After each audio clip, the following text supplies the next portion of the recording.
was there any pressure on you from global, the CEO or? Yeah, of course. Yeah. Yeah. Well, you know the story. If Yeah.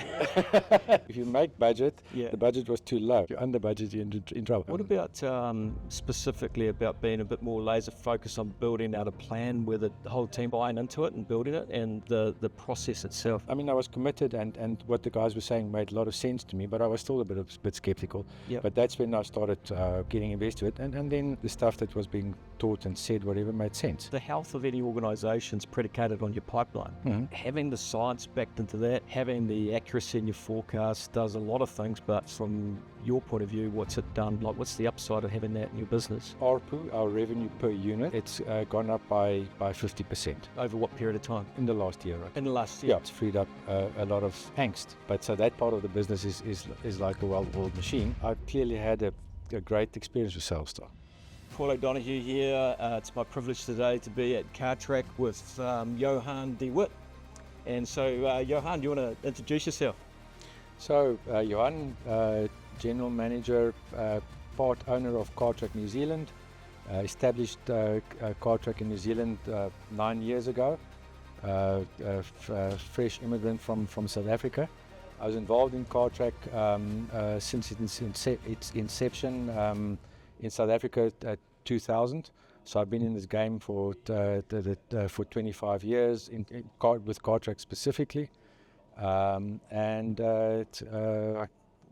Cartrack New Zealand is now a nice, thriving business. Hey, I've got a question for you too on that one, because while you're going through the struggle of New Zealand business, you're trying to crank it up in a really difficult, tough market, and you're starting to question whether we had the size of the market and the market to do it. All right. Well, when this thing started turning around and scaling, the other business units around the world now are looking at you going, what are you doing? What's happened? Are you giving them a run for the money? I am, Yeah. but there's not a one-line answer to that. Some of them are doing very well. Oh yeah, good. It's a worldwide. It's really a successful company. What we are doing is that we're doing the same that as some of the other markets that are bigger than us, with far fewer people. Wow. So in some cases we have half the teams giving the same output or the same amount of sales as some of the other branches. I also New Zealand is probably the country where this is important where the actual sales people sell most. I did. Where in many of the other markets they rely far heavier on stuff like social media selling, those lead generation techniques. Yeah. We're here, our sales are 100% salesperson driven. Sales driven. Cold calling. Traditional selling, picking up the phone, speaking to people. I mean, the average my sales team's average sales is far more than the average salesperson in the other countries come to think of it. Wow. Anyway, that's a great story. Yeah. People in New Zealand are expensive relative to some of the other markets where we operate in. So, I mean, in cliche, you can't just throw people to the problem here. Yeah. You can go bankrupt very quickly. That's an interesting one too. It's like often I get this, Paul, can you come in and help Johnny? He's not working well. So they immediately think they've got a people problem, like their sales team aren't functioning. But the thing is, I always ask them, well, tell me about your process. And a lot of companies, 90% of companies don't have the sales process. Like, you can't blame your people if you don't have a process, because how are you comparing them to like a set of standards and a process? Mm-hmm. If you can't do that and train them on it and coach them on it, then you don't have a people problem, you have a process problem. True. Another thing is the appreciation of the team for investing in them is another factor. Yeah. That immediately lifted effort and morale. I did say that there was some resistance to some of the techniques or whatever. Yeah. I've been selling this way for many years. Whatever, I know what I'm doing. Yeah. That kind of thing. Yeah. But the appreciation for the investment Yeah. in their upskilling, etc., Yeah. really was appreciated as well. That was also a factor in the whole thing. So even if there was no real benefit, that it was already an intangible benefit to the whole thing. Yeah. Does that help with retention? Yeah. Yeah. We've got very low staff turnover. A lot of companies, they fall into a trap when a top sales performer leaves, then they're scrambling trying to find a resource, and I think, when you're under the pump and you have to hire someone, a lot of people make rush decisions. I always say hire slowly, fire fast. So, but I've got a formula, and I don't know if you've been through that at SalesStar. It's the amount of time you need a salesperson to ramp up. And really it's the learning curve. So, what's the learning curve to understand your applications, the problems that you help solve, who your ICP is, your sales process, your value proposition. Then it's your length of your sales cycle. So say it's a 3-month learning curve. What's your sales cycle on average? It could be. What is it from our? It's just under a month at the moment. Yeah. Wow, that's quick. Yeah. That's really good. Yeah. So then you go, and what's your learning curve? So someone starts, like, how long is it before they have their really institutional knowledge? I think in after about 2 months they can start having a conversation with most potential clients. Yeah. But it's a long time before they can have a conversation with any potential client. Yeah. And then your billing cycle, when you bill it, is it 30 days? So it's a subscriber business. So when you invoice, and by the time you get cash and back into the business? Because it's subscriber based, we've kind of financed it takes time for a new business to pay for itself. So we call it the cost of acquisition. Yes. So it's the salesperson salary and commission. Yep. It's the device we install, the cost of installation, etc. That's our cost of acquisition. Yep. And then it depends on what we sold, 6 months, 9 months, 10 months for us to break even or to get our money back before we start getting paid. But that's our business. So go back to that ramp up equation that I put. So it's the time to ramp up your knowledge. Let's say it's 3 months. Let's call it 3 months. Your sales cycle, it's a month. And then whatever it takes to get the sale. So, you're probably looking at 5-6 months for a ramp up. Yeah. So to your statement before, you said you should be always recruiting. It doesn't mean you always have to be hiring. No. So you kind of like any good rugby team should have a bench, the bomb squad, right? Mm-hmm. What was so great about them? They had just depth of good players off the bench. Yeah. And they did what the All Blacks used to do. Like they used to empty the bench late in the second half, with extremely good players running off the bench. And that's kind of how I describe when you're looking for good sales talent, any good talent around the business, you've always got to be courting and having people on the bench. So when the time comes to actually hiring them, you can say, right, impact player, you're on. Yeah. But I think the other thing about our recruitment process is, and I'm not sure how familiar you are with that 90-day ramping onboarding, because we've got strong processes on recruitment, right? There's 9 steps in that process. It's about hiring and selecting the right people, interviewing them and doing your due diligence, but it's what happens in the first 90 days. And I don't know about you, but when I came off the tools as an electrician in my first professional sales role, it was as a sales engineer, and I started at this company and they literally gave me the keys and said, right, you're now a salesperson, get out there and sell. No sales knowledge, didn't know what a sales process would look like, didn't know how to have conversations. And, I struggled for the first 6 months because I didn't know what I was doing. So have you found with the work that Hamish has done, Andrea's probably the best person to speak to on that one, but have you found since, and it's only been a short time, 9 months with us, 10 months, or coming up to a year, have you found the new salespeople ramping up faster than what you usually have anticipated?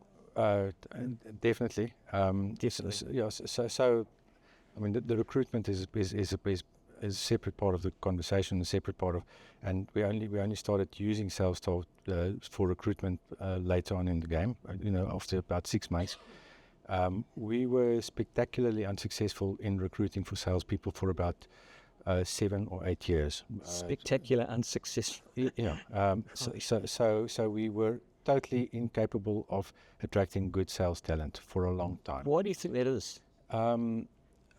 There's a lot of factors. We're a small new player in the market. We had a bit of an inferiority complex in our recruitment. Right. We were struggling to gain market share. All kinds of things. Yeah. Bad advertisements, unprofessional, poorly put together. Right. I can go on and on. But Right. then we also, of course, tried the recruitment agent. Yeah. To very, very bad outcomes, a lot of expenses, and sometimes no outcomes to poor outcomes. Yeah. So very frustrated with that. Yeah. We got our. I mean, we're part of a international group. Got people involved from other parts of the world that were very successful in recruiting for our business in other parts of the world, and try to get their insights and to know a better effect. I mean, New Zealand, in our defence, up to let's say before COVID, I don't know precisely when, was basically fully employed. 3%, 4% unemployment. So good talent had jobs. Yes. It was difficult to get good talent anyway. Why would they jump ship? So there's all of those factors at play. But so we wanted to grow the sales team with quality staff, and I mean, that's the one problem. The other problem is we didn't even probably know what quality staff looked like. Yeah. Right. From the outset, anybody in the we didn't know how to ascertain during the interview process, et cetera, how to determine which was a good candidate or a bad candidate in the first place. So that's the second part of the recruitment. That's the assessments. But I'll get to that. Get to that later. So we about 3 years ago, we were in a comfortable situation. The business was chugging along nicely. We were profitable. And we were comfortable and getting lazy, because being comfortable and complacent is very dangerous. Yes. Okay. So luckily our international CEO and whatever saw this and said we should start growing in New Zealand. Yeah. And we decided to start growing. You need to spend money. Yeah. Which we started doing. And ramped up the expenses and a lot with no effect on sales. With no good sales systems. Right. But just throwing money at it. Yeah. And people. Yeah. And with no increase in sales. Yeah. Right. So expenses up, sales flat line. Yeah. Right. And knowing that there was market share to be had. So I mean, so that's where we. So I'm digressing now back onto the sales star thing, but so back to the recruitment. We would place an ad on Seek, etc., and get 2 or 3 poor candidates from it. Yeah. So we went through the whole through the sales star recruitment process, and to summarize the end of it, I've never been happier to pay a bill than I was to pay that bill. Oh, that's fantastic. I don't like paying bills, I must tell you that. Yeah. Who does? I paid that bill very, very easily. Well. So it was we got something like 450 good applicants. Wow. So from 3 candidates to 450. Well, we had, of course they weren't all quality applicants. Yeah. So now you're sitting with 450 applicants, and that's fantastic. Yep. But now to decide, Yeah. and to evaluate them, to assess. So that's where the assessments, the AMG assessments came in so very handy, Yeah. because it's uncannily a good tool to determine determine good and bad candidates. Yeah. So to just deal with the magnitude of 450 applicants, and to drill down into the top 10, top 20, top 30, we were spoiled for choice. Yeah. And then and to decide who you're going to interview, and then to be prepared for that interview based on the candidate. Yeah.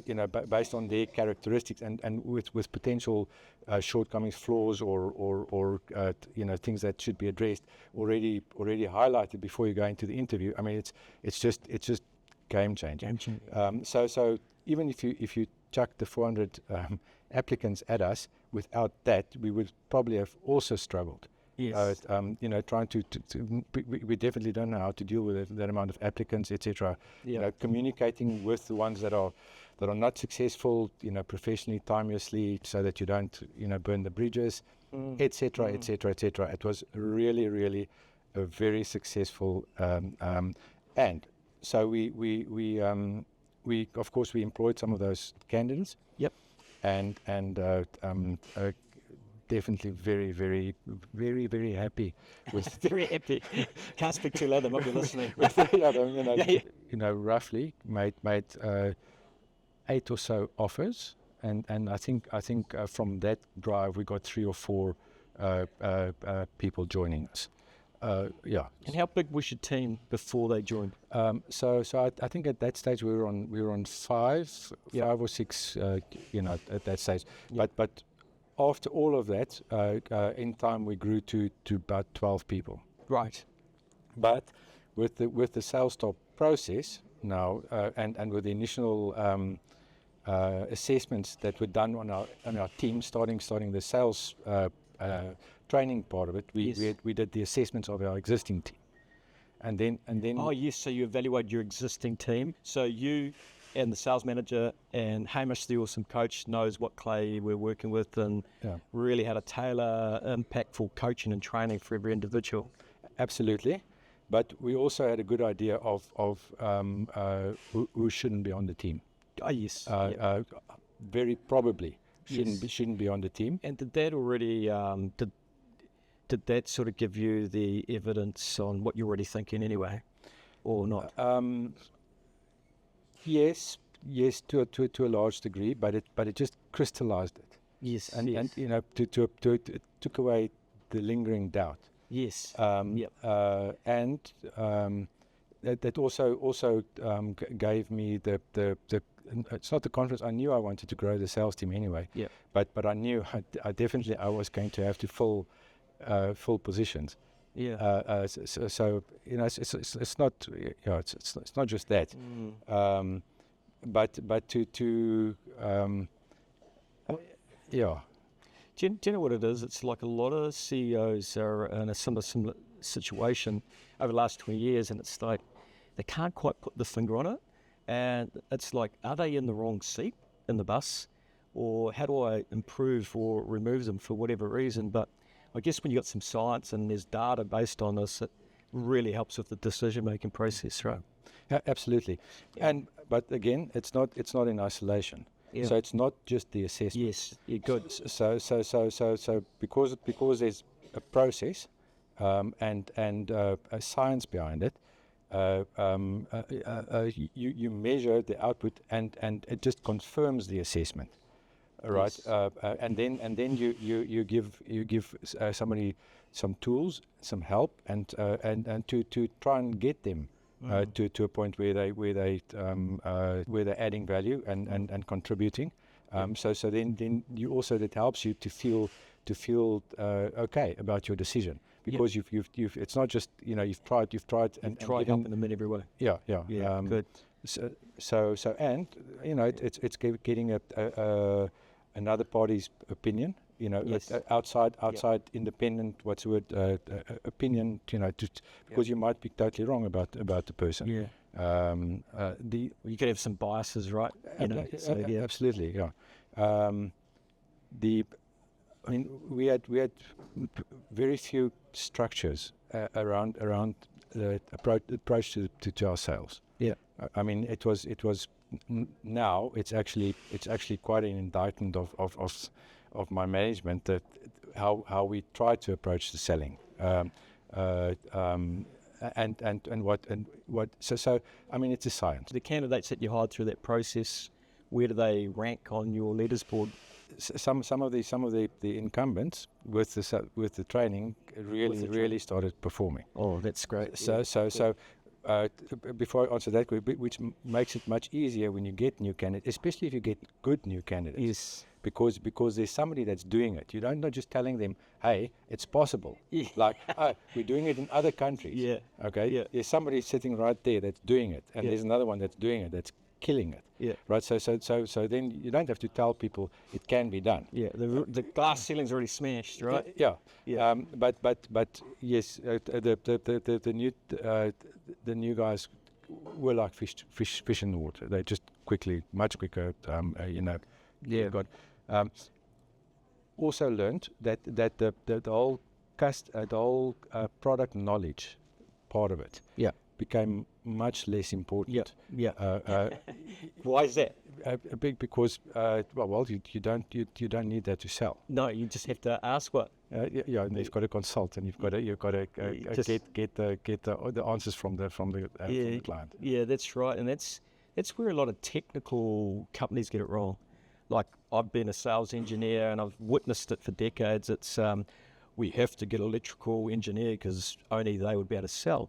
But the reality is the electrical engineer doesn't necessarily have the right DNA to be effective in sales.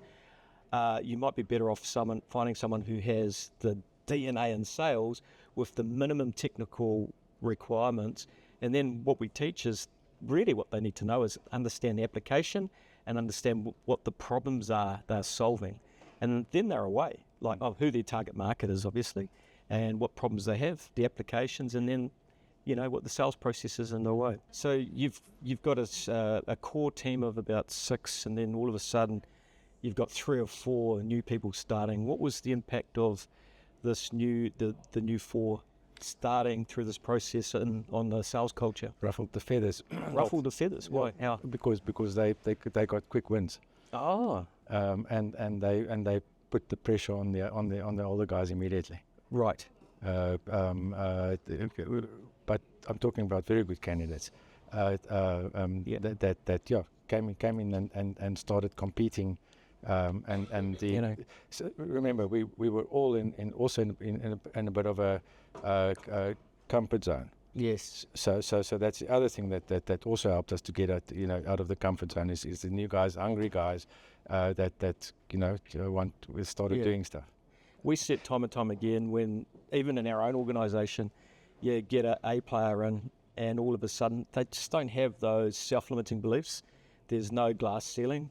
They come in and do something extraordinary and show everyone that it's possible. But when you ask them, that's just extraordinary. In 10 years, we've never done that. They go, I was just doing what I was employed to do. I didn't know any better because that's just how I've performed in every other job. And then everyone looks at them and go, wow. And it's like, what was it? The 4-minute mile got broken, and then a week later it got broken, and then everyone started to break it. It's just, they showed that it was possible, right? So, well, that's cool. And I also wanted to ask you one more question on recruitment, and then we'll move on, which was just because you mentioned, and we recently went through a process of, in fact, in 20 years, we've only advertised once for a coach, which is quite incredible. You think about how many coaches we have, and we were looking for a coach in Australia, so we had 700 applicants. And the question people were asking me is, how do you get through 700 applicants? And I was like, well, first and foremost, I'm not doing it. But you touched on it, you have 470 applicants, and you put them through a process which was tested in first OMG. So I'm assuming you're only interviewing the ones that are really strong and pass. Yeah. So that's a complete time saver. And here's the question. how much time has it saved you? It's not just the time, which is very valuable. Yeah. But we could have missed the nuggets. Yeah. So if we didn't have them, identified. But what we did was we took the let's say, I think it was top 25%. In the assessment there's recommended. What was the terms? Highly recommended, worthy of consideration, not worthy. So I think we took the top 2 tiers and we asked them to do an elevator pitch for us. Oh, that's a good idea. So then you meet the person, you hear what they sound like before you even interviewing them. Yeah. So we had that, the CV and the assessment to go off, and from that we each went and drew up a short list of people, the top 5 that myself, Dave, Andrea, and Beth, our HR person, drew up the top. Each one's top 5. Where they intersected, those people got interviewed first, and that's how we worked our way through the and eventually I think we did over the few months we did something like between 20 and 30 interviews out of those original, and as I said earlier, we made about up to 10 offers. So I'm not so. Yes, of course, the time saved. It's working through. Yeah. But there was also other. It's not just the assessment that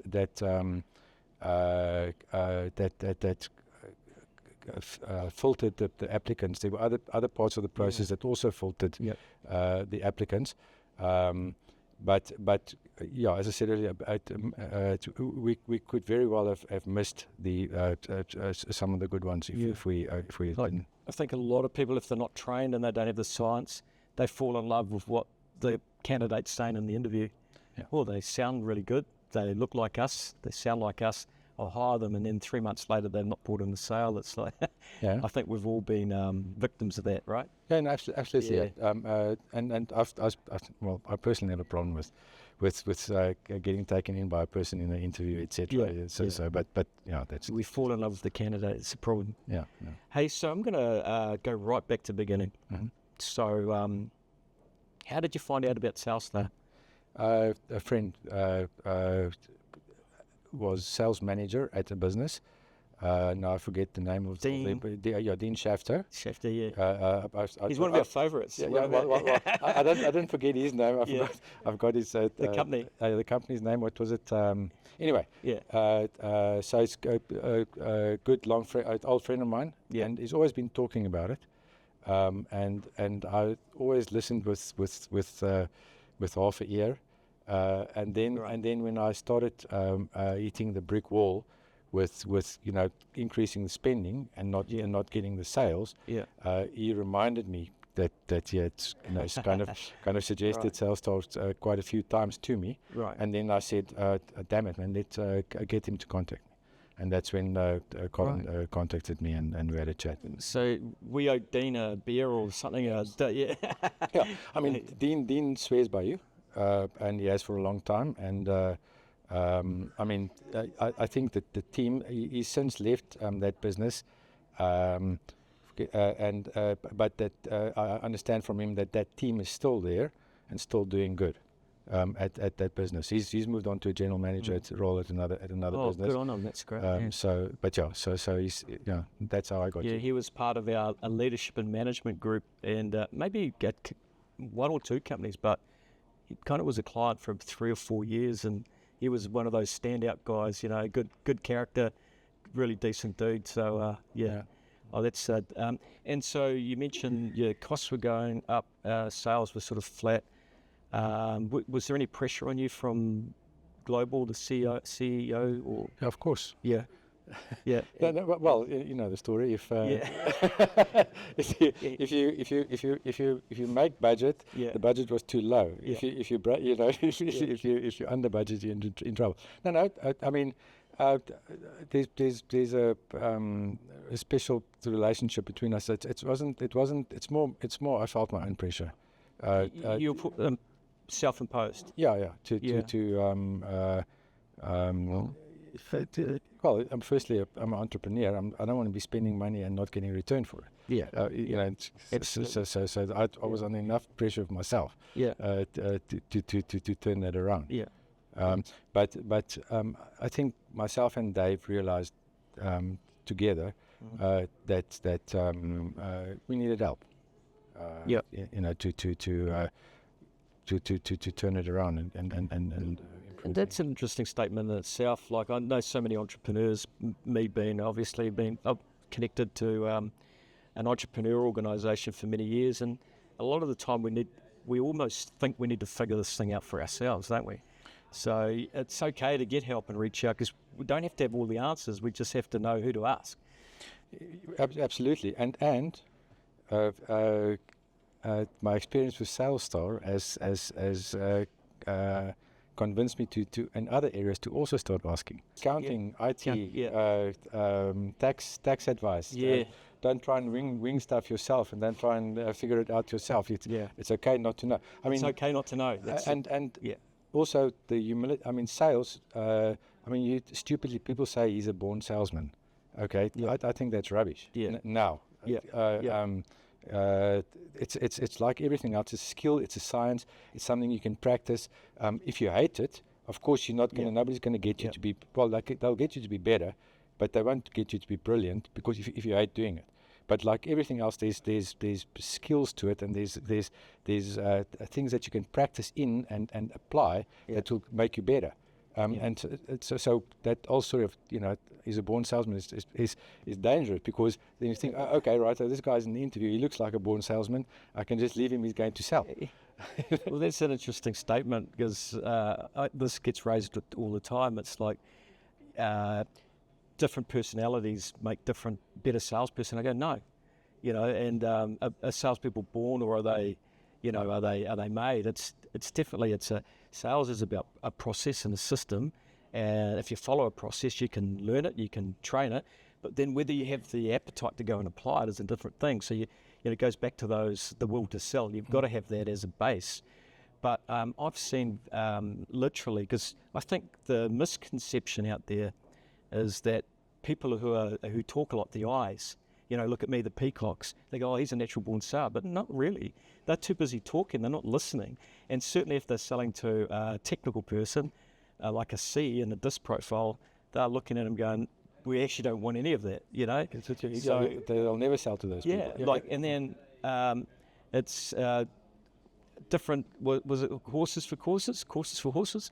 Like one of the best salespeople that we hired was a C on a disc. We were all DIs, but the thing about the C is they're good at selling to other technical people, and they're very process driven. So they'll follow the process to the T, and they tend to have a bit more hygiene in their in the CRM, where the I's just don't follow any process or systems. There's a trail of mess behind them. So I mean, you get some people that can sell to more successfully to some other people. But you don't know that going into a new business anyway. I mean, if you don't have that information in the first place to help you. The other thing in the whole around the process and the science of selling, etc.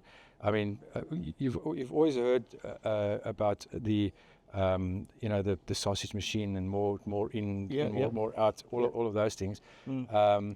But Colin or Hamish, I can't recall how it came out. Started talking about using your sales pipeline as a tool to forecast. Yes. Right. And I was pretty cynical about that being possible. Yeah. But I said to them, if we can achieve that, right, after the year that we spent together, right, that would be my measure of success. Right. Because if you can do that, right, everything else is right. Yep. Because if it's accurate, it doesn't have to be 100%. But if it's basically an accurate prediction tool, right? Firstly, it means you're getting all the data into your system. Yes. Right, so everybody's following the processes, logging their leads, their deals, and all of that. So that's being done correctly. And then if it's a tool that's reasonably accurate, right? Then it means that you're busy applying all the things that you should be applying correctly. Once you have that, now you can start managing it. Now you can start seeing where am I weak, where am I strong, what can I do more of, what should I do less of, what should I do better. So for me, achieving that, especially because we were so poor at the administration part of the whole process, and the measuring of the tasks and the things that the guy should be doing, as a regular, as routine anyway, to be successful as a sales team. We were very bad at that. So once again, if all of that's in your CRM and the CRM is giving you useful information, that means everything's right, because it can't be if everything's not right. And we achieved that. That you've achieved that. So what does that look like, that achievement? Like, what's that done for you personally? Well, we've got higher sales. The higher sales, but what I mean, like a lot of people, like you, the health of any organisation is predicated on your pipeline. Mm-hmm. And like having the science backed into that, having the accuracy in your forecast does a lot of things. But I want to know from your point of view, what's it done? Like, what's the upside of having that in your business? The actual forecast itself is not that important. Whether it's going to be 100 or 200 next month or whatever. Yep. That's not. I could typically kind of estimate that anyway. What was good for me was to know that now my sales process is properly managed, and people are following the process. They're following the process, and I'm getting value for money, and we utilizing all the opportunities we get to the best of our to the best possible. That's more of everything is in place. Is more important than the actual forecasting. If I'm making my point properly. Yeah. I think a couple of things, and we normally typically find that situation is visibility, like where things are on the pipeline, and not leaving so much money on the table because salespeople go, oh, I forgot to ask that question, didn't ask that. So has it made an impact on your conversion ratio from the where you're presenting to what you're closing? The pipeline not as such. That's more in the coaching and the techniques and the actual sales process that each one of the salespeople do. That's where the improvement in the conversion rate came in, and also helped us to see where they needed help. With improvement and all of those things. But also just breaking it up into its parts helped us see where we were lacking in a lot of places, most places, but helped us see where we were lacking with each one of the steps. Yes. Now we could improve each one of the steps to empower them to do better. I mean, the background is we're a new entrant in the New Zealand market. There's strong incumbents, Kiwi-grown businesses that are household names. And there's some New Zealand-specific features that we're still busy building. Right. So we had those amongst others. We had those few distinct disadvantages in the market. So for the first 7 years in New Zealand, we didn't get more than 1 or 2 enterprise clients.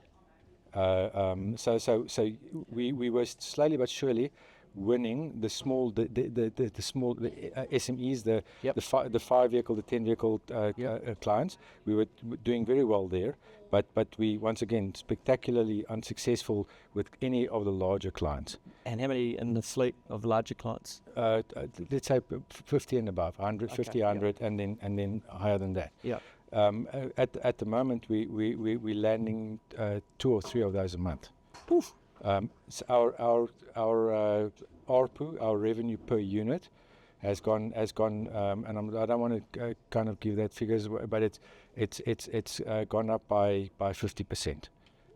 So I mean, it's a subscriber business. Yep. So what we get per vehicle per month has increased by 50%. So what we're selling is more expensive, and we're selling to larger fleets. I mean, it's much easier to deal with one company with 100 vehicles than with 10 companies with 10 vehicles, because the guy with 10 vehicles is going to keep you as busy as the guy with 100 vehicles. Yeah. But our absolute number of devices that we install per month has doubled. Has doubled. Has doubled, yeah. And over what period of time? In the last year, right? In the last year. Yeah. So wow. so first quarter of this year, it was average of 500, and this last quarter it was 850. Sorry, I'm not talking 1/3. The first 4 months, and then the last 4 months. Wow. Was basically. Are you happy? Yeah, no, I'm really happy. I mean, I was happy before, but But you're even happier. as far as the business concerned, yes, very, very happy where it's going. Hey, so I just want to take you back to, being an entrepreneur, being the CEO, and I don't know what your background is in sales, but often, you describe this situation where expenses are growing, sales are stagnated. What's going through your mind, like, because sales is like this big complex puzzle, and often CEOs are going through this process of playing whack-a-mole, guessing, trying to change out staff and hire a new manager, a CRM, and like, had you explored a few different things? Where did you, I guess, what did you explore and where did you get to before you engaged us? So the first dangerous thing is that you decide that maybe this is all this market has to offer. Okay. So blaming the market. Well, yeah. Well, I mean, we're in 23 countries, and all the other countries are killing it. Yeah. Right. So in New Zealand, I'm trying everything else we've tried in all the other countries. I thought, right. Yes. And I'm not killing it. Yeah.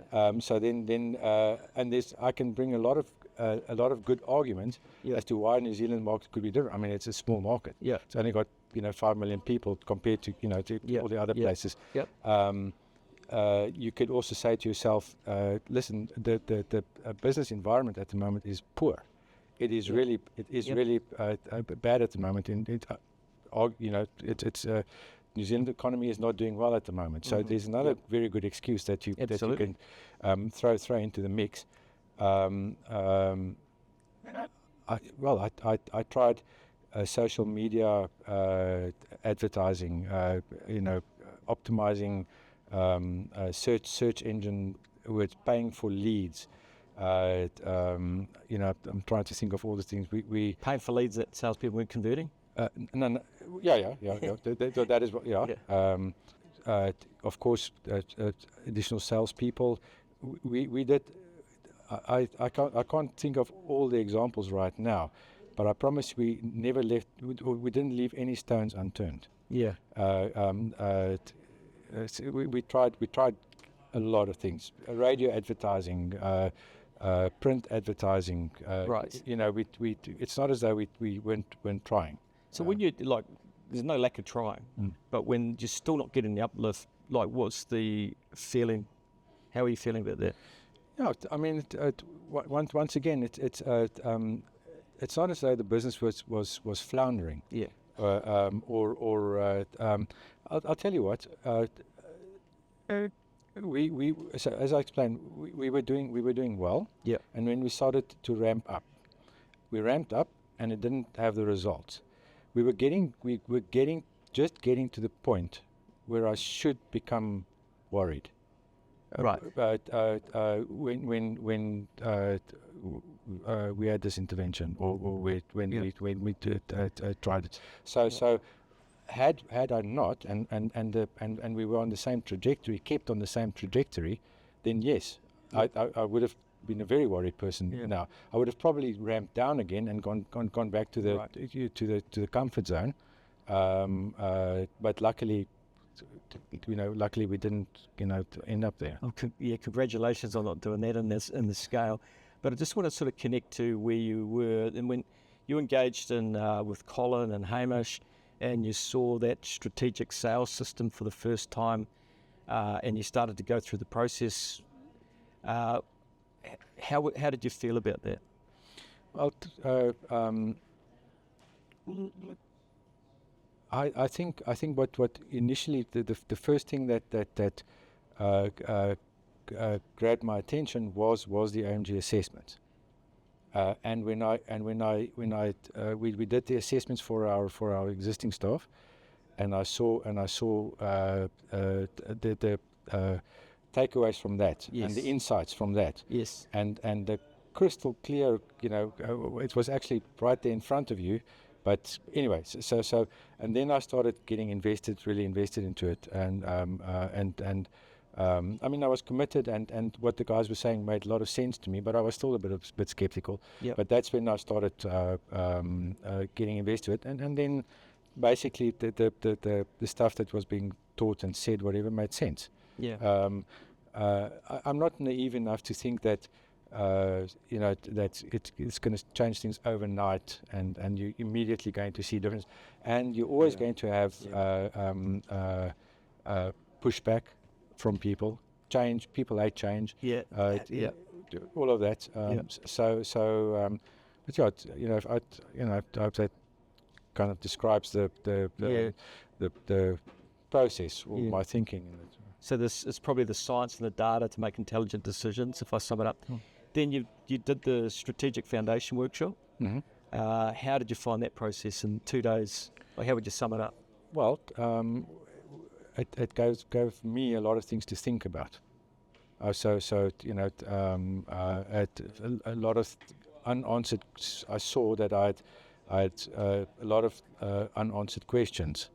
I always had a lot of unanswered questions, but I had some more. I mean, that was my takeaway from there. Because it puts a spotlight on things that sometimes you open up the door and there's nothing there. We need to work on that. Is that what you mean? But also highlighted things that also to some degree you knew that you had to do something about, but you didn't know what to do about it. Can you give me an example of it? Getting rid of bad salespeople. Right. Okay. To get to a point where, hey, you've given them a chance. It's not going to happen. You can hope for as long as you want. That kind of thing. What about specifically about being a bit more laser focused on building out a plan where the whole team are buying into it and building it, and the process itself? Myself and Dave, I mean, we were the leaders of the leaders of the sales team,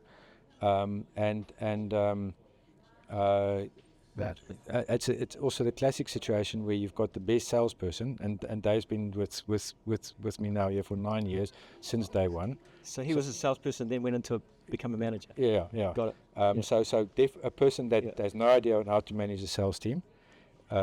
Being me, and Dave, a very good sales person, going into a sales management role. So we needed help. And I mean, all of this whole process just highlighted to me to what extent we did need help, and what hard decisions I need to make.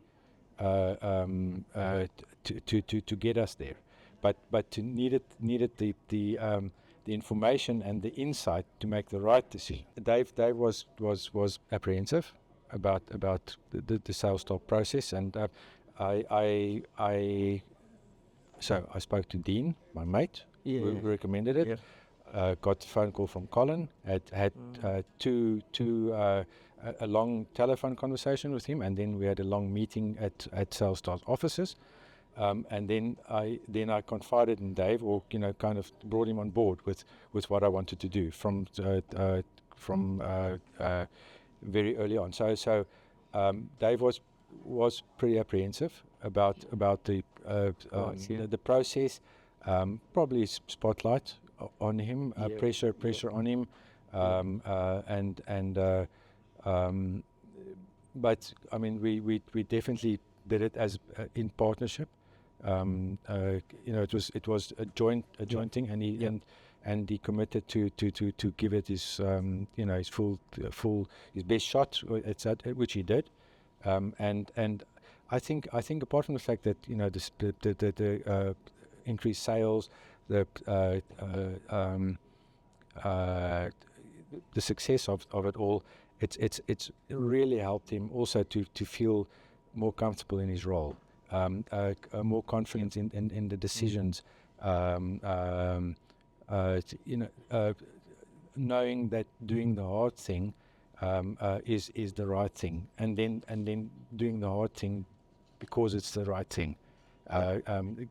Getting the confidence of doing the hard thing because it's the right thing. It's the right thing to do. Having confidence on what's best practice. Correct. Yeah. And the structures around that. Yeah. And just general assistance, advice, mentorship. Yes. What do I do now? How do I do this? Or in this situation, what brainstorming. That kind of somebody to go and say, hey, I need help. And do you know what? It's like it doesn't always play out well where you take your best salesperson, you make them the manager. Normally what happens is the best salesperson doesn't always make the best coach. And then what a lot of companies make that decision, and there's many of them, and they lose their best salesperson and they lose a manager and they have to start all over again. So I'm glad that you actually did something about it, and that Dave's feeling empowered and is actually growing and scaling the team and his confidence as well. That's really good. No, so as Dave stepped up and he's running the sales operations now, how has that impacted you and your role? Well, I don't have to worry about sales anymore, and so it's freed up a lot of time for me. It's freed up a lot of angst for me. So, I mean, it's a team of 12 people. Yeah. And they don't manage themselves. Dave manages them. Yeah. But so that part of the business is like a well-oiled machine. Yeah. So I can concentrate on the other stuff. Yeah. The other thing about the best salesperson and sales manager story is so Dave's doing 100 a month. Okay. So he's still selling as well. No.